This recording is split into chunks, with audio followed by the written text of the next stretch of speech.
Salam, 8-ci sinif 1-ci hissədən 1.4 mövzusuna aid öyrəndiklərinizi tətbiq edin. Baxırıq, burada tədqiqatçı tərəfindən aparılan araşdırmanın nəticəsinə əsasən kartof dilimləri kütlələrinin dəyişilməsinin şəkər konsentrasiyasından asılılıq qrafiki qurulmuşdur. Burada qrafik hazır şəkildə gördüyünüz kimi verilibdir və kütlənin dəyişilməsi bu istiqamətdə kartof dilimlərin kütlələrinin dəyişilməsi göstərilibdir. Burada isə 0.2, 0.4 və s. istiqamətində şəkər konsentrasiyası mol kub desimetrlə ifadə olunmuşdur. İndi bizdən burada soruşulur ki, müzakirə edin. Qrafikdə göstərilən əlaqəni osmoz prosesi baxımından necə izah etmək olar? Bildiyiniz kimi osmoz prosesi yarımkeçirici membrana malik olan hüceyrələr arasında və onu əhatə edən mühit arasında gedən bir prosesdir ki, bu proses zamanı hüceyrələr su vasitəsilə yarımkeçirici membranın iştirakı ilə su molekulaları bir membrandan, mühitdən, yəni hüceyrəyə daxil ola bilir. Bildiyiniz kimi, kartofa nisbətən şəkər məhlulunda su molekulalarının 0.4 olan məhlulda su molekulalarının sayı üstünlük təşkil edir. Ona görə də deyə bilirik ki, bu məhlulda su potensialı yüksəkdir. Amma kartofa deməli, dilimlərində isə su potensialı az olduğuna görə burada su molekulaları şəkər məhlulundan yarımkeçirici membran vasitəsilə kartof dilimlərinin hüceyrələrinə keçmiş olacaqdır. Kartofun yarımkeçirici membranından kartof hüceyrələrinə keçməyə başlayan su molekulaları kartofun kütləsini artıracaqdır. Kartofun tərkibində olan iri molekullu nişasta bildiyiniz kimi karbohidrat şəklində toplanır ki, onlar iri molekullu olduğuna görə hüceyrənin yarımkeçirici membranlarının məsafələrindən keçə bilməyəcəkdir.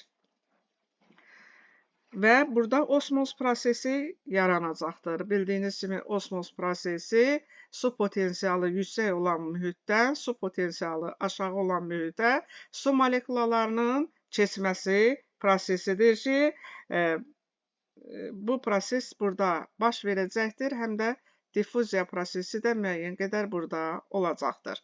İndi burada bizdən soruşulur ki, sizcə qrafikin hansı hissəsində şəkərin konsentrasiyası kartof hüceyrələrinin tərkibinin konsentrasiyasına bərabərdir? Fikrinizi əsaslandırın. Kartof və şəkər məhlullarının tərkibində olan su molekulaları bir-birinə bərabər olduqda burada su tarazlığı yaranacaq. Mən dedim ki, əvvəlcə burada şəkər məhlulunda su potensialı yüksək olduğuna görə su molekulaları kartofun hüceyrələrinə yarımkeçirici membran vasitəsilə keçməyə başlayacaqdır və bu proses o vaxta qədər davam edəcəkdir ki, kartof hüceyrələri ilə onu əhatə edən şəkər məhlulu arasında olan su molekulalarının sayı bir-birinə bərabər olsun. Su molekulalarının sayı bir-birinə bərabər olduqda isə burada su tarazlığı yaranacaqdır. Ona qədər bu proses davam edəcəkdir ki, bu isə yəqin ki, bax bu istiqamətdə Y, bax burada göstərilibdir. Həmin istiqamət yəqin ki, su tarazlığının, bax bura su tarazlığının olduğu nöqtəni göstəricisidir. Burada keçirik sonra öyrəndiklərinizi tətbiq edin. Konsentrasiya qradiyenti nədir? Burada nədir? Maddələrin hüceyrə membranlarından daşınmasına necə təsir göstərir? Konsentrasiya qradiyenti iki sahə arasındakı konsentrasiya fərqidir. Yəni, iki nöqtə arasındakı qatlıq və ya konsentrasiya fərqinin göstəricisidir. Maddələrin konsentrasiyası çox olan sahədən konsentrasiya və ya qatlığı az olan sahəyə keçməsidir. Deməli, maddələrin hüceyrə membranından daşınmasına necə təsir göstərir? Bildiyiniz kimi, bu hüceyrələrin qidalanmasında da, yəni qida maddələrinin hüceyrəyə daşınmasında da iştirak edir. İkinci, şirin sularda yaşayan əmöblər hüceyrəyə daxil olan artıq suyu xaric etmək və ya yığılıb açılan ifrazat vakuolu ilə təchiz olunmuşdur.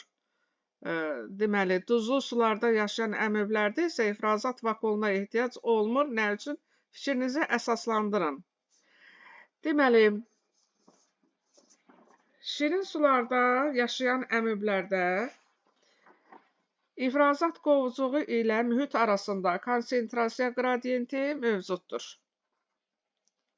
Yəni, suyun deməli, şirin sularda olan mühitdə təzyiq əmöbün bədəninə nisbətən aşağı olduğu üçün ifrazat vakuolu vaxtaşırı partlayaraq ifrazat məhsullarını xarici mühitə vermiş olur. Duzlu sularda isə əksinə mühitdə təzyiq yüksəkdir, qatlıq yüksəkdir. Bildiyiniz kimi diffuziya və osmoz qatlıq fərqi, yəni konsentrasiya çox olan sahədən az olan sahəyə yönəlmiş olur ki, odur ki, duzlu suda yaşadığına görə əmöblərdə ifrazat vakuoluna ehtiyac olmur. Ətraf mühitdə təzyiq, qatlıq yüksək olduğuna görə, konsentrasiya yüksək olduğuna görə. Deməli, üçüncüdə soruşulur, fagositoz və diffuziya arasında nə kimi fərq var? Bildiyiniz kimi, fagositoz canlı hüceyrələrdə, canlı orqanizmlərdə sitoplazmanın axını ilə, yalançı ayaqlarının iştirakı ilə enerji sərf etməklə fəal qidalanma prosesidir. Diffuziya isə həm canlılarda, həm də ətraf mühitdə baş verən prosesdir. Özü də pasiv bir prosesdir. Enerji sərf olunmur.